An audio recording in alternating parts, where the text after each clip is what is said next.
Bueno, quiero agradecer a los organizadores de este evento que me hayan convocado para este panel y para poder colaborar y hacer un aporte desde la perspectiva que estoy investigando actualmente. He tomado un eje problemático de la práctica docente, que es el tema de la autoridad pedagógica. Y en torno al tema de la autoridad pedagógica, plantear el tema de los afectos. Dice Arendt que por su misma naturaleza, la educación no puede dejar de lado ni la autoridad ni la tradición. Pero lo hace, sin embargo, en un mundo que no está ni estructurado por la autoridad ni retenido por la tradición. Y también esta filósofa nos advierte que quienes hablamos de la educación, del tema de la autoridad en educación, estamos entre dos fuegos, entre los conservadores que ven en la autoridad un gran tótem, y entre aquellos que consideran que cualquier restricción a las libertades individuales es un proceso de avasallamiento. Entonces, pasamos a la próxima. Este es un tema que nos convoca a pensar algunas cuestiones. En primer lugar, ¿cómo educamos a estas nuevas generaciones, que son totalmente diferentes de otras generaciones, que tienen rasgos y singularidades que nos desafían a diario? Y también, como educadores, como gente que piensa en la educación, ¿cómo podemos aproximar en los debates que hay en torno a la educación los planteamientos hacia un punto de equilibrio? A un punto que permita no reconstruir o tener una mirada nostálgica respecto al tema de la autoridad, sino pensarla en los términos del sujeto actual, de un sujeto que necesita de la autoridad, que no puede estar desasido de una relación de autoridad, pero que tampoco puede ser aplastado o avasallado o consumido por esa relación de autoridad. Lo otro es preguntarnos, en consecuencia, ¿para qué sirve la autoridad? ¿Para qué sirve hoy? ¿Y cómo se puede ejercer en una sociedad democrática? Lo otro también es, ¿por qué se genera tanto rechazo y repudio y no podemos llegar a algún punto que nos ayude a entender cómo estamos cuidando a las nuevas generaciones? Porque para eso sirve la autoridad, para cuidar. Y la pregunta que también trataremos de responder es bajo qué condiciones es posible y es legítimo el ejercicio de la autoridad y cuáles son las condiciones de imposibilidad de la autoridad. En qué situaciones estamos planteando ejercer la autoridad y en ese contexto, en esa situación y bajo esas condiciones no es posible. ¿Y qué papel juegan los afectos y el lenguaje en el tema de la autoridad? Entonces, para comenzar a meternos apenas en este tema, vamos a pasar a algunas precisiones respecto al tema de la autoridad. Etimológicamente, la idea de autoridad plantea la idea de aumentar, de acrecentar, de incrementar aquello que está en el otro, de hacer crecer. Y es diferente a la noción del poder. O sea, hay una idea de autoridad, de poder que a veces se anudan y que no necesariamente están en una relación directa. Eso lo vamos a ver más adelante. También la idea de autoridad está dada porque no es un don, no es una cualidad personal, sino es un lazo social, es un vínculo. La idea de autoridad es la idea de un vínculo y como todo vínculo está situado. Es decir, que la autoridad se ejerce en un contexto, pero tal vez no es autoridad en otro contexto. Entonces, esa autoridad que está contextualizada, hay algunos autores que dicen que es relativa, que es recortada, que es acotada. Y bueno, algunos autores distinguen la autoridad del padre, del docente, del amo. Pero digamos, es interesante ver y por lo menos aventurar que es una relación situada. Y que implica algún tipo de uso de la fuerza. Y entendiendo la fuerza, entre comillas, ya vamos a explorar un poco esta noción. Y que también tiene un fin emancipatorio. Digamos, la autoridad pedagógica tiene como fin siempre la idea de emancipar y que cada vez el educador sea menos importante o menos relevante en ese sujeto al que estamos educando. Solo se puede ejercer la autoridad con aquel que puede reaccionar o que se puede oponer o ofrecer resistencia. Ese es el principio, ¿no? De hecho, esa resistencia a la autoridad es lo que de alguna manera la reconoce muchas veces, porque nos apoyamos a veces en lo que nos ofrece resistencia. Y muchas veces la gente opone a la idea de autoría la desobediencia, y no es la desobediencia, es la indiferencia, que es un tema que vamos a tratar como una de las condiciones de imposibilidad. Sennett dice que tenemos libertad para no creer en la autoridad, y lo que es más importante, declarar que no creemos, y que actualmente hay imágenes dominantes de la autoridad que invitan a que la rechacemos. O sea, hay una invitación a rechazar la autoridad. Pasamos a la próxima. En esta exploración de la noción de autoridad y de estos escenarios de imposibilidad, yo me planteé que por lo menos había 5 casos en los cuales era muy difícil entender cómo se podía ejercer la autoridad pedagógica o cómo se podía requerir el ejercicio de la autoridad pedagógica. Y el primero es en el contexto de desprecio, en un escenario de crueldad. En el segundo, en el de incoherencia y de autoridades en pugna. El tercero, en los casos de abandono, donde hay un abandono, donde no hay una responsabilidad sobre el otro, donde hay sobreprotección e indiferencia. No tengo tiempo de desarrollar todas estas escenas, pero les voy a presentar 2 que me parecen relevantes. Una tiene que ver con la idea del otro como superfluo o como desechable. Y el caso que les presento tiene que ver con una noticia que aparece en un periódico local sobre una jovencita de 16 años, madre de un niño, que da luz en la Plaza Independencia, una plaza emblemática de la provincia, rodeada por un hotel 5 estrellas, la legislatura, el Colegio Nacional, el Colegio Normal. Da a luz y la noticia sale en el periódico. En un periódico, como aparece ahí en la pantalla, que diciendo que no van a vivir en las mejores condiciones, y bueno, toda la noticia habla de este nacimiento,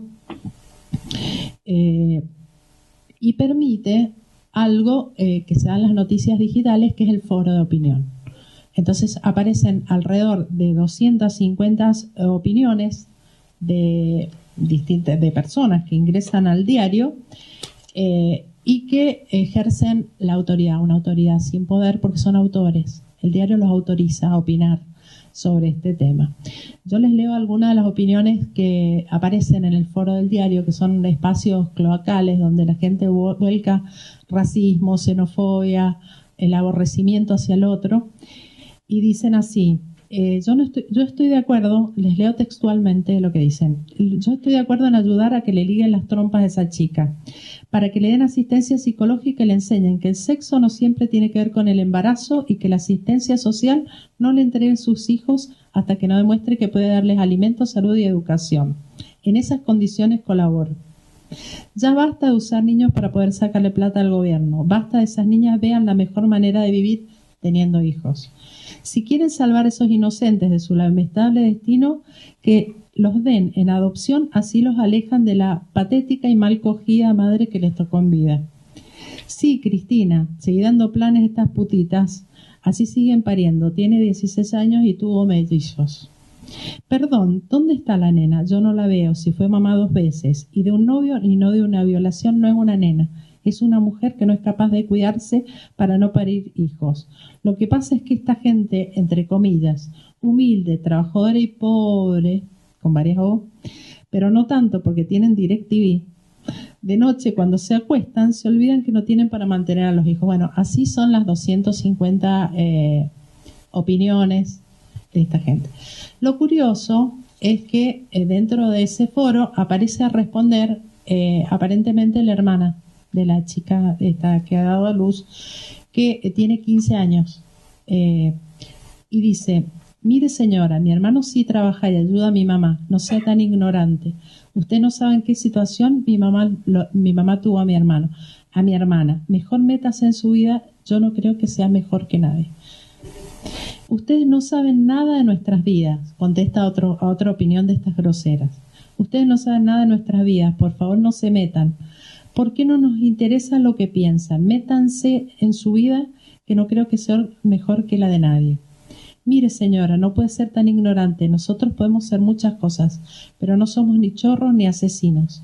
Ni creo que su madre la haya criado tan bien si tiene esos pensamientos. Es decir, la chica les pregunta a ellos qué autoridad moral tienen para opinar sobre sus vidas. Entonces, pasamos a la próxima. El nacimiento es un hecho que la Rosa dice que parece tan sencillo de explicar, pero es el inicio de todo.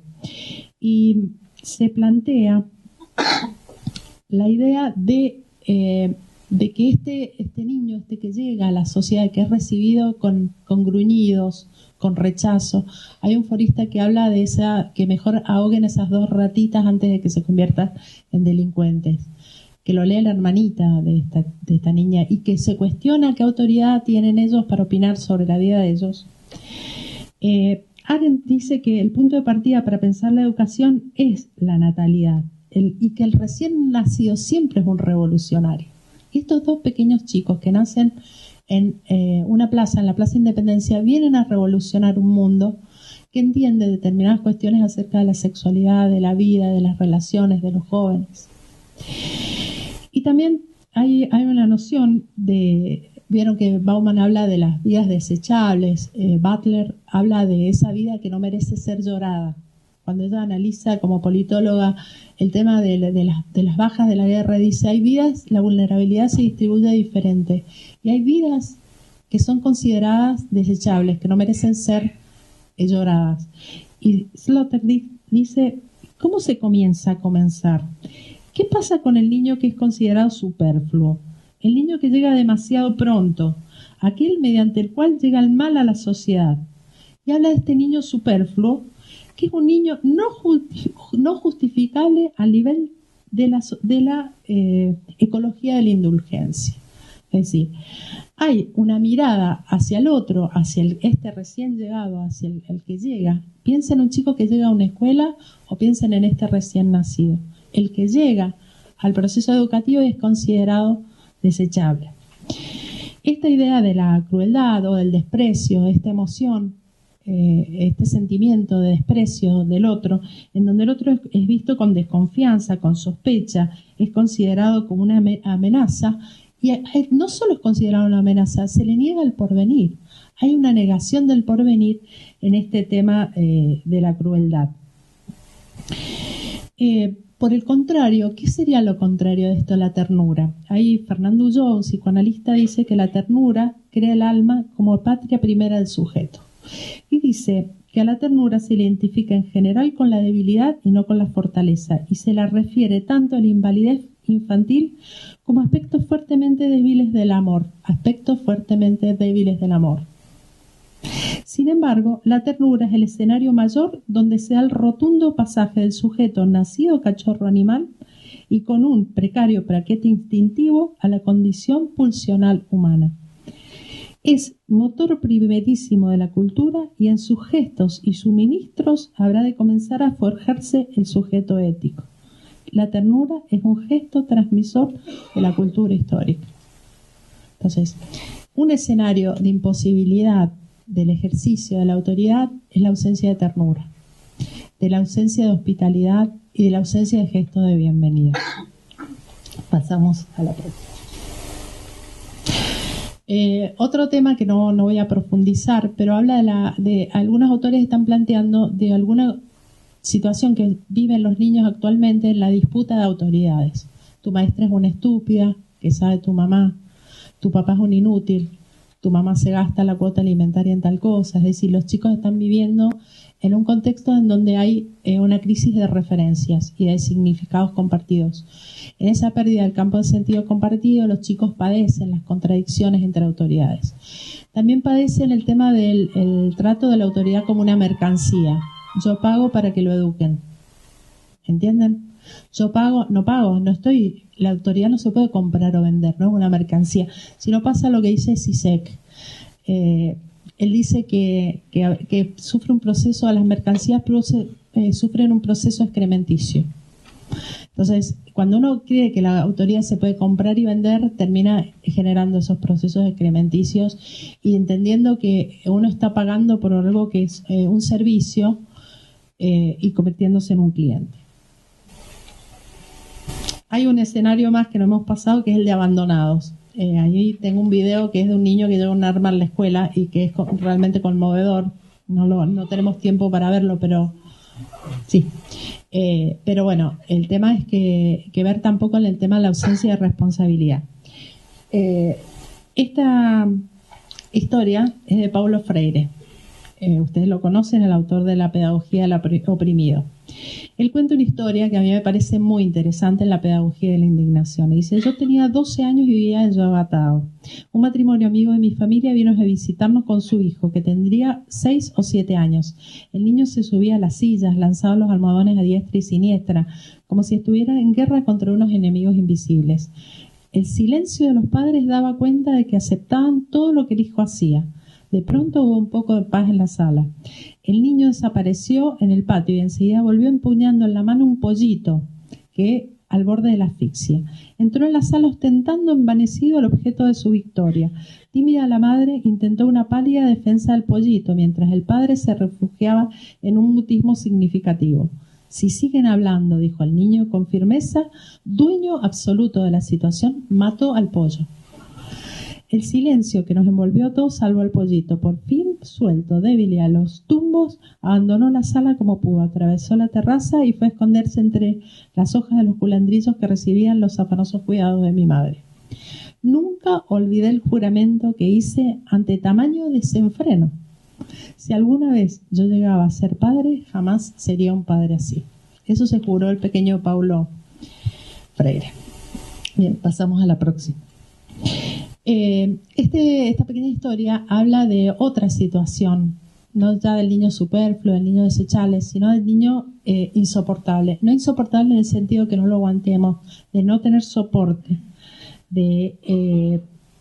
Entonces hay un planteamiento muy interesante de Arendt que dice que actualmente los niños son tratados como si fueran una minoría oprimida que necesita ser liberada. Y esto solo indica que los adultos están desechando la autoridad y se niegan a asumir la responsabilidad del mundo al que han traído los hijos. Si ustedes recuerdan, la noción de autoridad de ella dice que la autoridad implica, por una parte, cuidar al que llega y protegerlo, y a la vez proteger al mundo de los que llegan. Por eso le enseñamos a los niños a cerrar la canilla luego de lavarse los dientes, o le enseñamos a no tirar basura, porque cuidamos el mundo, protegemos al mundo y protegemos al niño. Entonces, ¿qué dice? Hay una renuncia de los adultos a ejercer la autoridad, a hacerse responsables, y en definitiva estamos delegando a los niños el que tomen decisiones sobre cómo quieren ser educados cuando no pueden hacerlo. Entonces, dice Merieux, que dice que con la ayuda del adulto, el niño va comprendiendo que su deseo no hace la ley, que su deseo choca con la existencia de los demás y va a tener que salir de la omnipotencia. Es decir, la autoridad es una función que andamia el proceso de desarrollo y que ayuda al niño a salir de este sentimiento de omnipotencia. Y en términos de lo que leímos de Ulloa, ayuda a organizar ese paquete pulsional. Entonces, lo que estamos viendo los educadores son niños muy chiquitos con procesos enormes de desorganización, con padres ausentes en una función que es la de orientar el desarrollo. Eso es lo que estamos viendo. Bien, pasamos a la próxima. Ya voy terminando, voy cerrando. Lo que más nos preocupa es el tema de los indiferentes. Ahí hay 3 textos de Marcelo Pérsia que me encantan. No alcanzo a leérselos porque tenemos muy poquito tiempo, pero habla de este indiferente. Y yo les cuento un breve relato. En una escuela me cuentan unos preceptores, van al patio, atrás están 3 chicos fumando un porro, cigarrito de marihuana. Y él le dice, entren al aula. Y los chicos lo miran, ni lo miran, siguen hablando entre ellos, lo ignoran. Y vuelve a insistir y le tiran el humo en la cara. Y siguen charlando como si él no existiera. Entonces, esta es el escenario de la total ausencia, donde la autoridad no influye, no existe como capacidad de influir. Y es la más desesperante actualmente para todos los docentes, porque no se quejan de la rebeldía, porque la rebeldía está mostrando un reconocimiento a la autoridad. Yo me rebelo contra aquello que puedo resistir. Pero ¿qué pasa cuando directamente no tengo registro? Entonces, digamos, es el último escenario, que es el que estoy ahora investigando. Bien, para hacer un intento de síntesis, el tema de la autoridad se basa en algunos principios, por lo menos hasta donde yo he llegado a pensar, y que es lo que comparto con ustedes, que el primero es la relevancia del otro, y de una ética de bienvenida y de la ternura. Una ética de la hospitalidad, de ser hospitalario, de la bienvenida, del cuidado, de la responsabilidad, de la cooperación, de la consistencia y una ética de la protección como una función de una sociedad o de una comunidad. Fundamentalmente una ética de la orientación, del cuidado y la renuncia a la omnipotencia y el narcisismo, que creo que son uno de los elementos que en este momento más tenemos que prestar atención. Bien, hay 3 discursos que son el de la nostalgia, el del deterioro y la restitución.